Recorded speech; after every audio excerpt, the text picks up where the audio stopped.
really good, just a second, if you're really good, you could connect it to one of the UU principles, which is pretty easy, because the first one will cover everything, right? Affirm and promote. What's the first principle? Does anybody remember? Be nice and kind to each other, right? Yeah, okay. All right, that's great. So then, yes, short.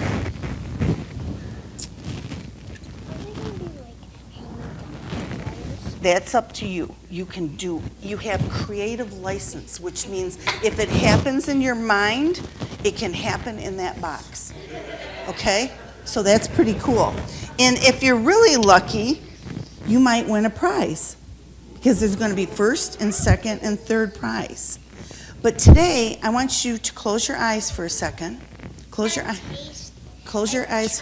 Dante, I want you to close your eyes too. Close your eyes and quiet your mouth for just a second and go inside and think about one kind thing that you did for somebody yesterday, but don't tell me. Just think about it in your own head. One kind thing you did for somebody yesterday. And then, for those of you that did not do a kind thing for anyone yesterday, I want you to think of one kind thing that you will do for somebody today.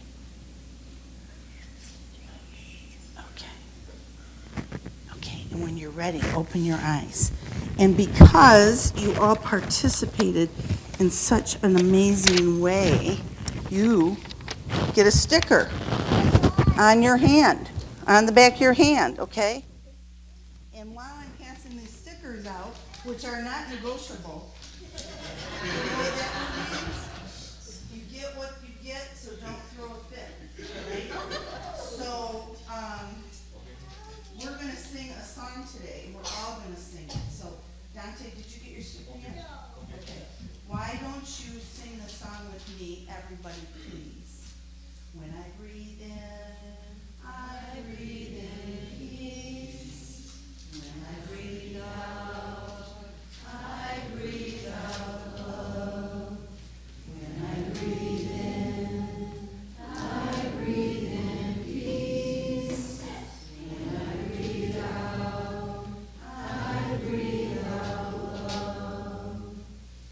Okay, now if you would stand up, and I'm going to pick somebody unless somebody is picked.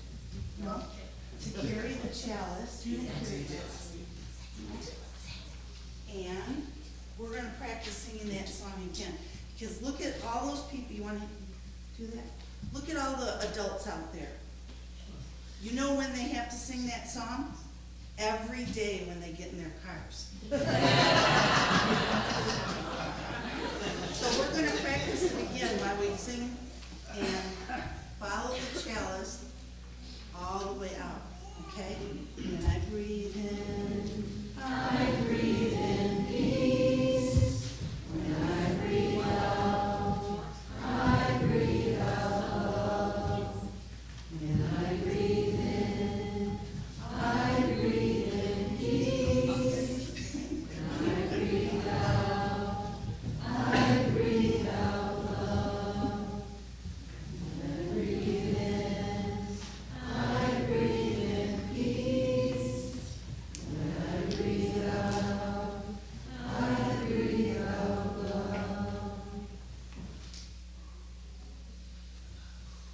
Would you please turn to page 3? Our litany, the words come from Reverend Mark Bellatini, and the congregation's part is underlined. Let the sky above me roll out like a scroll, and let me read upon it today's text for my life.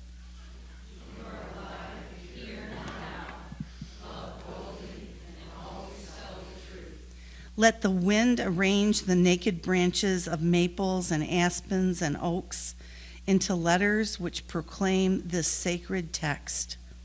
Your heart beats now, not tomorrow or yesterday. Love the gift of life and do no harm.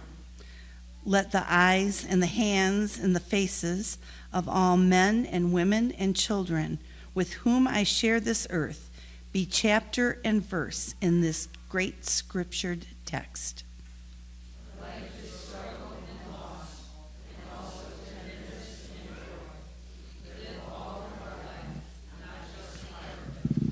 And now let all the poems and the scriptures and the novels and the films and the songs and the cries and the lullabies and the prayers and the anthems open up before our free hearts, and let them open like a Torah, like a psalm, like a gospel, like an apocalypse, and let them proclaim, do not think you can take away each other's troubles, but try to be with each other in them.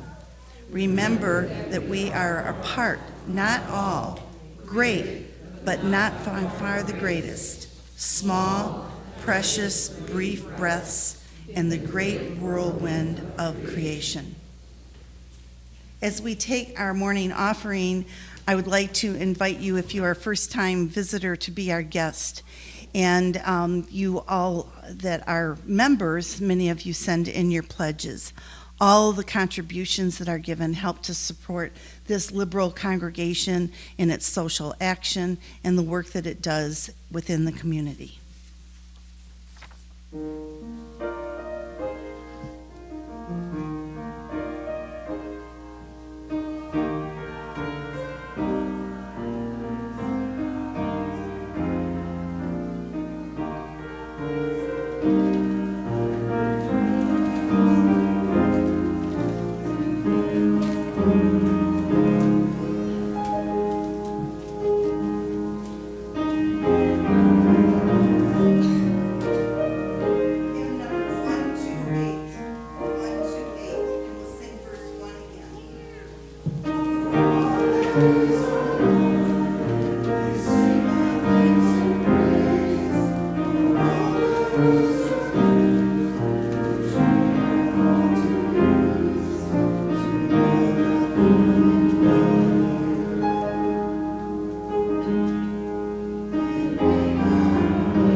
For some of you, this was a quiet week, and for others, you had a surprise of joy that you might want to share with the congregation.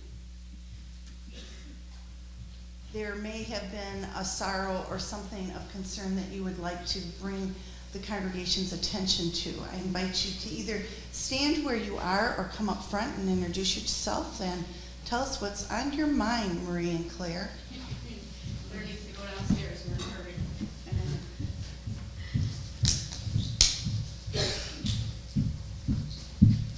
My name is Marie. Oh, wow, it's my height.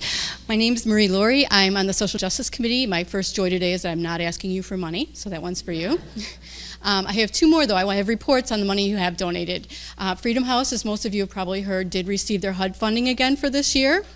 So they're out of the woods for this year, but the money they've raised in addition, with your generous support as well, will help them to work this year on a more robust funding model so that they're not reliant on HUD, and also to operate again at full capacity, which is 53 people in that little convent downtown. So thank you very much for that. And also your donations to the Little Free Library Fund were also very generous, and we thank you. We did order a Little Free Library this week.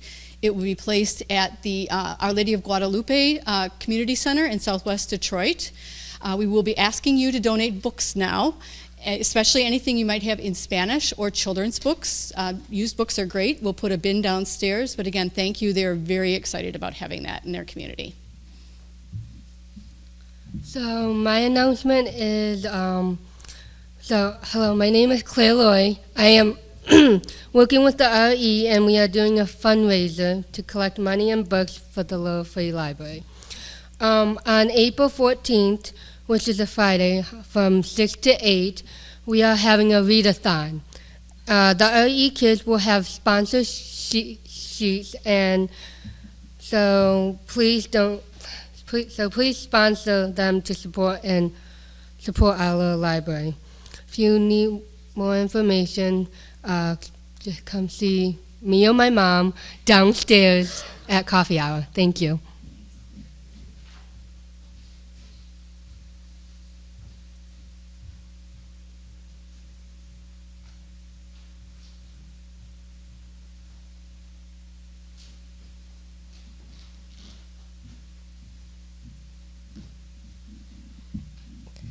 Hey, I'm back. Some of you remember me from last summer, and it's been that long since I've been here. I was just in the doldrums. I was working too much. I wasn't eating right. I wasn't getting my spiritual upcharge every Sunday. So I'm back. Good to see y'all. Oh, by the way, I'm Janice Messer.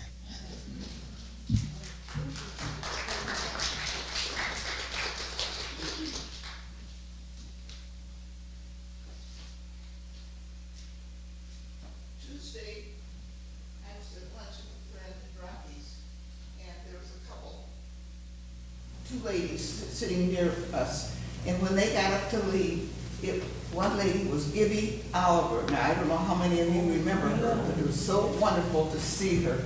Barb remembers her.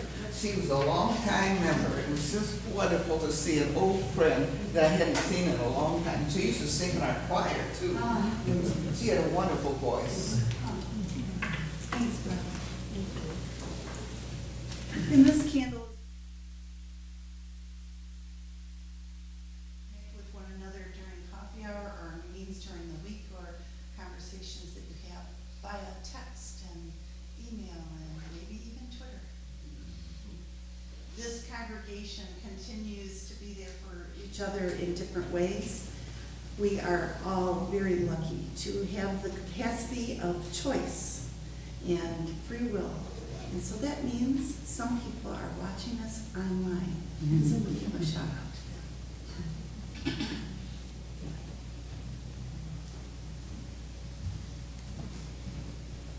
I invite you to become unencumbered with hymnals and orders of service and unfold yourself, which means unfold those arms. That's for the sermon when you're on high judgment. Right now, you can just be open. You can either put your palms up, which if you do that right now and close your eyes, you'll feel a little pulsation. And that's the energy of the room. If you'd like, you can put your palms down on your own legs, and you will maintain your own cycle of energy and move into our silence. Emily Dickinson shares that there's a light that exists in spring. It's not present in any other time of the year, at any other period. It's when March, thank goodness, is scarcely here. So a color stands out in solitary fields that science cannot overtake, but human nature feels. It waits upon the lawn. It shows upon the furthest tree upon the furthest slope you know, and it almost speaks. It does speak, just to you. In our silence, we will have an effect on our own content. In our silence, we will be at peace, and we will hear our own internal voices, just as the children did when they closed their eyes and thought about kindness. In your silence, may you know peace. May you say the prayer that is the scroll that reaches out in the sky is above you. May you rest for a moment.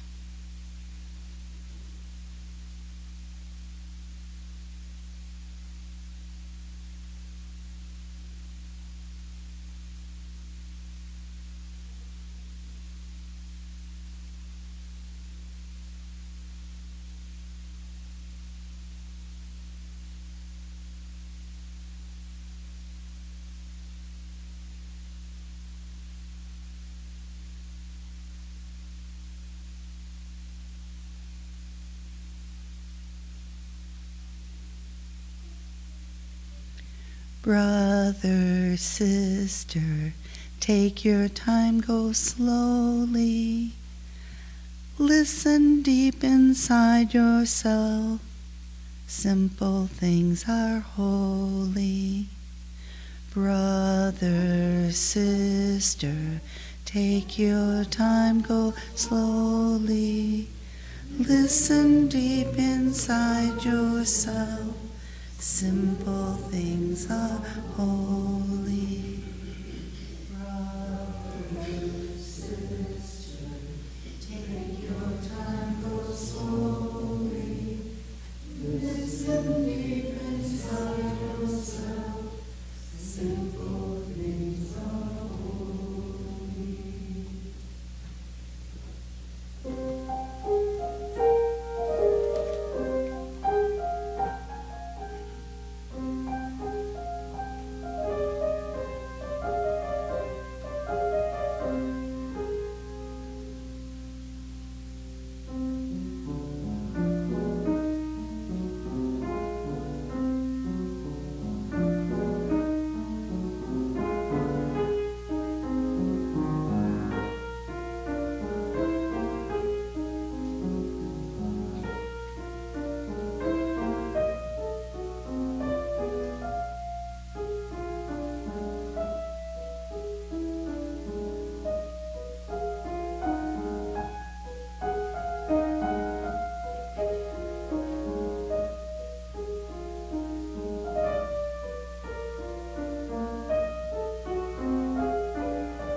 For those of you that are visitors today, I'd like to say that Unitarian Universalists are encouraged and allowed to use all kinds of scriptures and words and poetry and literature as part of their sacred text.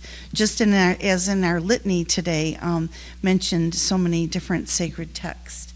And I say this for the people that are members and longtime Unitarian Universalists that notice why my Bible is so new. That sometimes the Bible does come into a Unitarian Universalist congregation, and it also will be followed by poetry, which I believe this reading is poetry. There is a time for everything, a time for every season and activity under heaven. There's a time to be born and a time to die, a time to plant and a time to uproot, a time to kill and a time to heal, a time to tear down and a time to build, a time to weep and a time to laugh, a time to mourn and a time to dance, a time to scatter stones and a time to gather them, a time to embrace and a time to refrain, a time to search and a time to give up, a time to keep and a time to throw away, a time to tear and a time to mend, a time to be silent and a time to speak, a time to love and a time to hate, a time for war and a time for peace. And another one of my holy scriptures are the words from Nancy Wood, amazing poet. I own many of her books, and so I decided to try and contact her. And so I put Nancy Wood in contact. She had passed away a couple of years ago. But her daughter, India Wood, responded to me and wanted to know if she could receive a copy of our Service of the Living Tradition because Nancy Wood's poetry is in our hymnal. And in exchange for that, she would send me some out-of-print book that her mother had written. This is Medicine Woman's Lesson. What I learned during this life of falling often on a path that offered me direction I did not take is the language of snails. Why did I ignore the advice of those who had lived a long time? So that I could embrace my own mistakes? Who was willing to accompany me on my painful journey? Myself alone, dragging along the shadows of experience. What shall I give to those ready to embark upon an even steeper path? An open heart, resistance to despair, and laughter most of all. The love of birds, animals, and spirits who watched my progress and said, though you have arrived, you are nowhere at all. Aren't we fortunate to be gathered here this morning, many generations of people who hold similar values and perspectives on the big questions of living? Hopefully, we will continue to consider ourselves just as fortunate as we navigate our changing values on the big questions of dying. Some of you have had to make decisions about your own loved ones' lives. Some of you have had to decide how much medical intervention in response to terminal conditions created extreme pain and little hope. Those crises that swept through your families and your emotions and sentiments and strong relationships make these decisions beyond any textbook case. So today we're going to be given an opportunity to reflect on the complexities of these decisions preemptively that will hopefully help create some clarity for each of us in the future. Each person wants to maintain independence of how they schedule their time, take care of themselves, handle their tasks that create a full and interesting life. The Psalm 144 and 90 blend to provide us a perfect phrase to weave through our message today. Lord, what are we that thou hast regard for us? Or sons and daughters of each of us, that thou takes account of them? We are like a breath. Our days are like fleeting shadows. In the morning we flourish and grow up like grass, and in the evening we are cut down and wither. So teach us to remember to number our days, that we may get us a heart of wisdom. We want to number our days with quality of life and fullness and schedule and energy, and be able bodies to meet all those things that we have lined up. Yet, we also have to come to terms with being creatures of mortality. We age, each of us, and we die. The experience of dying now has medical support that can offer either comfort or angst.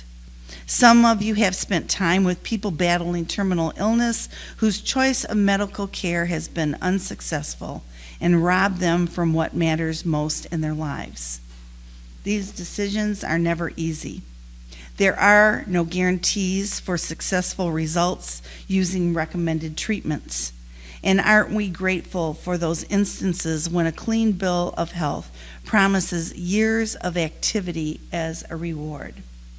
My own mother, about this time of year, 3 years ago, came to me and said, I will need you to help me make this decision. In fact, I want you to give me your advice on this decision.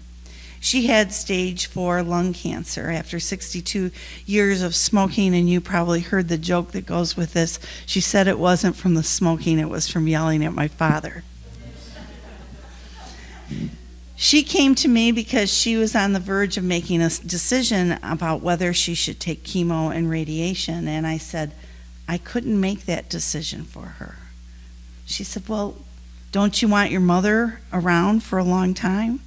I said, yes, I do, but I want you to be healthy, and this is a decision you have to make.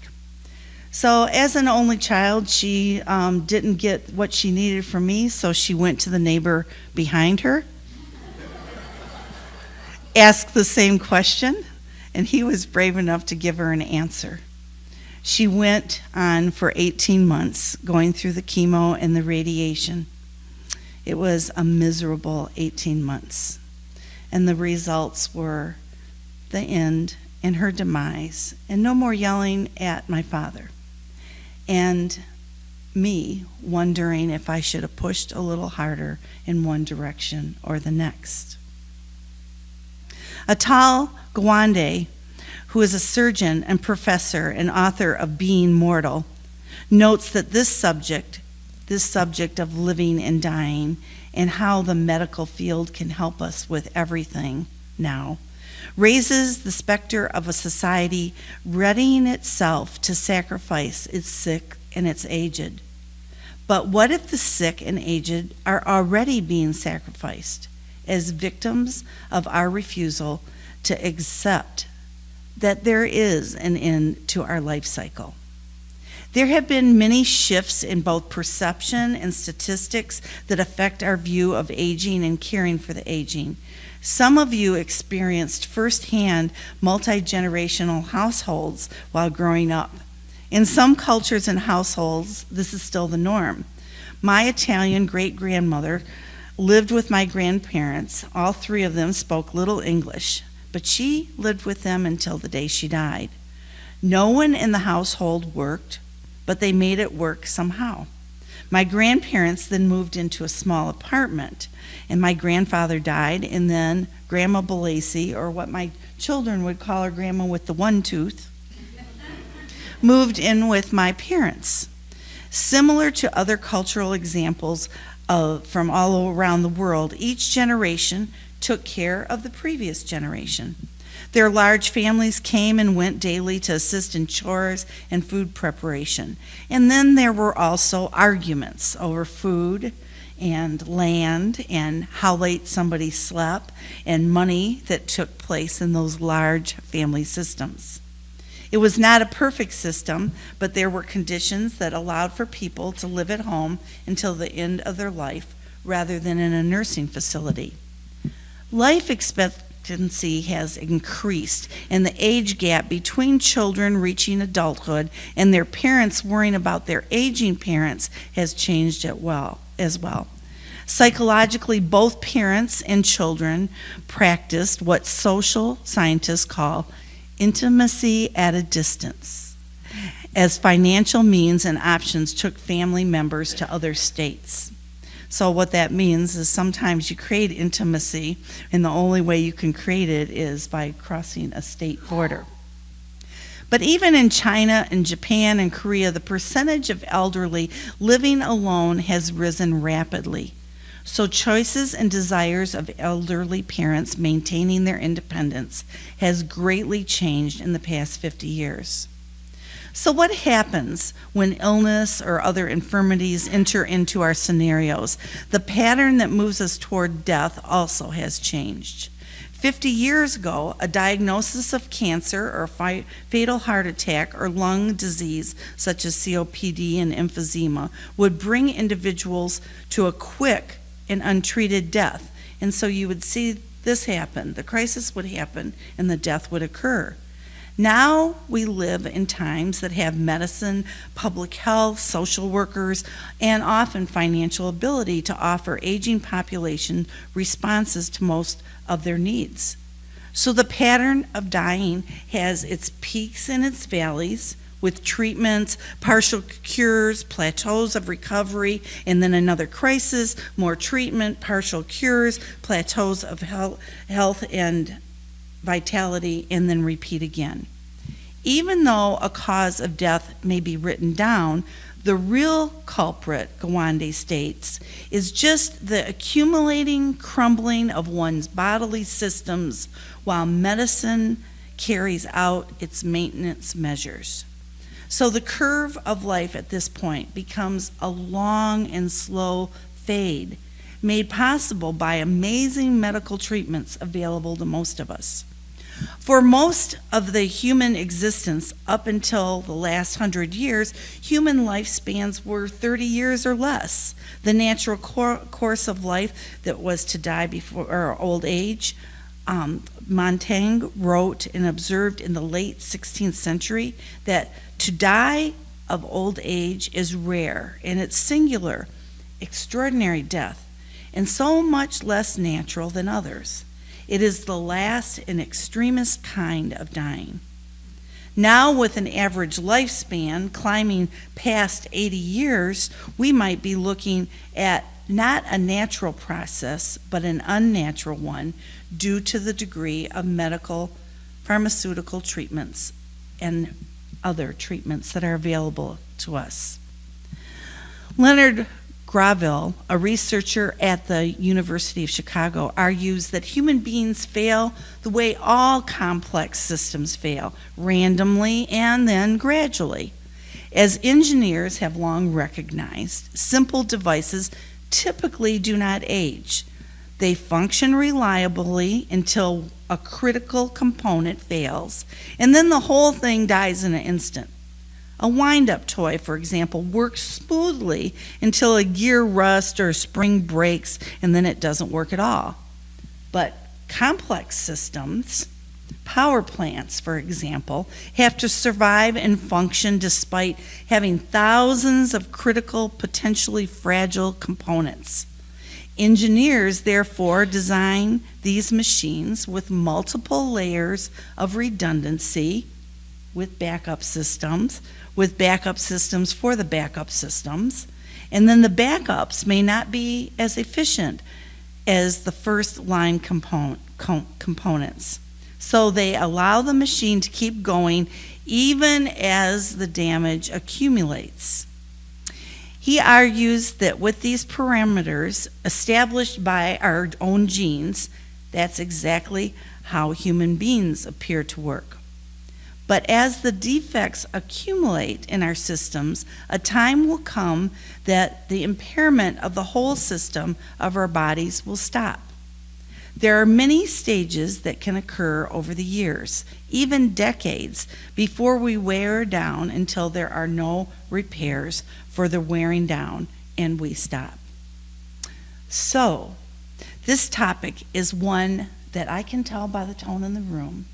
Most of us would like to avoid this whole condition and just think that our zippy parents and our zippy selves are continuing into their zippy lives, and that's how it will be. Yet, denial, as they say, is only a river in Egypt.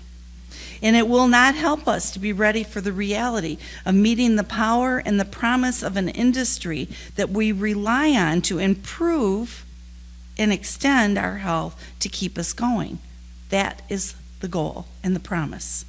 We will have to be diligent in explaining and getting wishes and directives signed by our loved ones while they are healthy or doing it ourselves.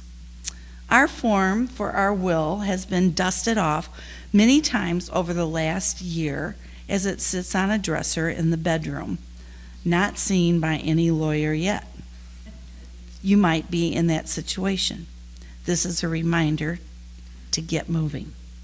These conversations are not always easy and never easy, but they are necessary.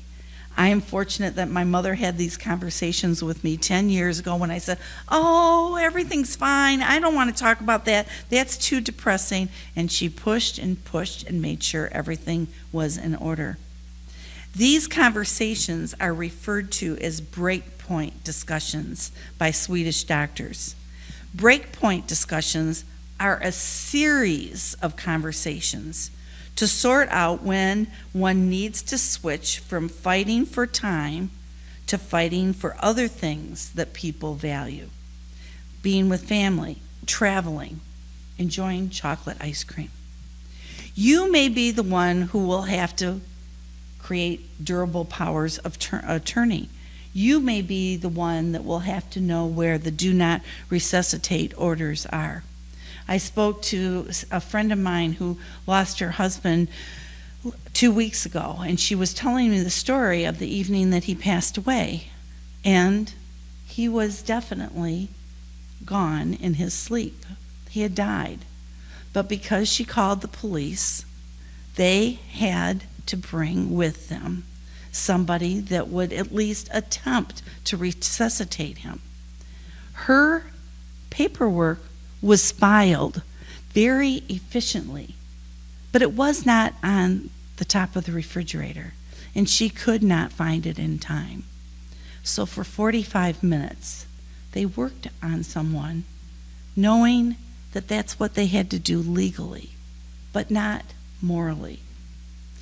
Your knowledge and even your even temper will serve you well for these tasks. Hopefully, thinking through some of these weighty issues ahead of time will be helpful.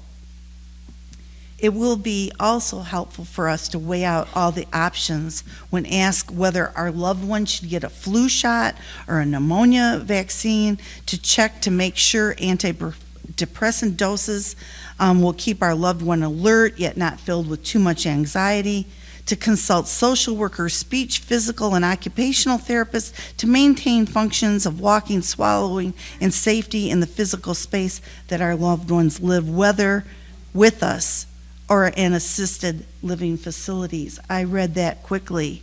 I will emphasize more. So let's look at one more story.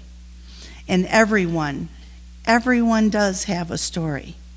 A man who had cared for his wife for years as her challenges cycled through a battle with lung cancer, then a pause, then a stroke, and finally more cancer, turned into a personal hero of sorts. And then after his wife's death, he managed to mourn, and then, unlike many people, he continued his interest and developed new friendships. He was active, he traveled, he played cards, lived on his own. But at 83, he suffered a heart attack, and the doctors were able to put in a stent to open up a coronary artery. He enjoyed his life for another 3 years until he had a fall, the beginning of the domino effects that often spells quick changes based on a crisis. Parkinson's was his next diagnosis, and Lou convinced his daughter that avoiding a nursing home was his goal. So he moved in with his daughter and her family. Day trips were arranged, programs for seniors, lonely days were spent as the family left for school and work, multiple visits to emergency rooms due to falls, and more adjustments, as many of you know, to the Parkinson's medications. Night tremors then started. Swearing and shouting out occurred, sleepless nights for the entire family. Vacations were halted and interrupted, and many other details needed attention to Lou's life. Lou's daughter felt like her sanity was slipping. She wanted to be a good daughter. She wanted her father to be safe and happy, but she wanted a manageable life of her own too. She had become around-the-clock concierge, chauffeur, schedule manager, medication and technological troubleshooter, in addition to cook, maid, attendant, and also income earner. Raise your hand if you have been there. Some of you have. The caregivers would have last-minute cancellations, and medical appointments played havoc with her work performance and her emotions and her own health. The guilt and responsibility wrestled with the option of choosing an assisted living facility, and finally Lou agreed to let his daughter choose a place for him. No one was happy with the way this aging process had impacted so many lives and hearts. Some of you have traveled this very difficult journey. I myself had to make those challenging decisions, and you never feel like it's the right decision. If your aging relative is at home, your life shifts and changes. If they're away, you wonder why they're not home, because you see them in the light of day when everything is beautiful and right and good. But the nights steal away the days. So what do we do to make things right and make our loved ones comfortable and cared for? What is the compassionate response for aging in these crises that change lives? Are there times when medical responses and measures go beyond what we know doesn't make sense and agony is prolonged? Are technological advances improving our lives, and to what degree should they be used? I don't have all the answers. Each of you has to weigh what you live through and the timing of your own lives to make things right and good. And as I look around this room, I know that there are people in this congregation that have done what I have heard about for the last 25 years. They look ahead 5 years and they speculate what kind of housing they're going to need within that 5 years. And they make the change now. They start getting either the support systems to come in now to help them, or they make the big move and sort through their books and scale down now so that a crisis doesn't have to be the generating factor for a change. In Tolstoy's Death of Ivan Ilyich, his health fades. He comes to terms with his limited time, and his ambition and vanity is fading too. He just wanted companionship and comfort, but none of his inner circle understood, not his family or friends or the many physicians that lined up to give him help. The one person that did grasp his needs was his servant. That servant provided the care needed without any calculation or deception or emotion or guilt. He gave the dying Ivan no goals, only responded to the needs of everyday comforts and companionship. Maybe in the end, that is all that we will need. And for some, maybe that is all we will receive. Maybe the final question for all of us is, how do we number our days so that we get to a heart of wisdom? May each of us, as we go through the various stages of life, and watch other caregivers go through those stages of life. Offer compassion and love and caring. It is amazing if you know somebody that is in that caregiving group. Offering to spend 2 hours having a sandwich and doing a puzzle with someone that is homebound to give relief is an amazing gift. May we continue to be kind to one another, and may we continue to find joy in every day, even when we have to address the somber, realistic topics. So be it. If you would please turn to hymn number 12, O Life That Maketh All Things New. Stand if you are willing and able.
So one of the goals was to simplify our internal structure. And so we're looking at how membership can maybe take on hospitality, or social justice maybe can take on denominational affairs. So that was one goal. And then the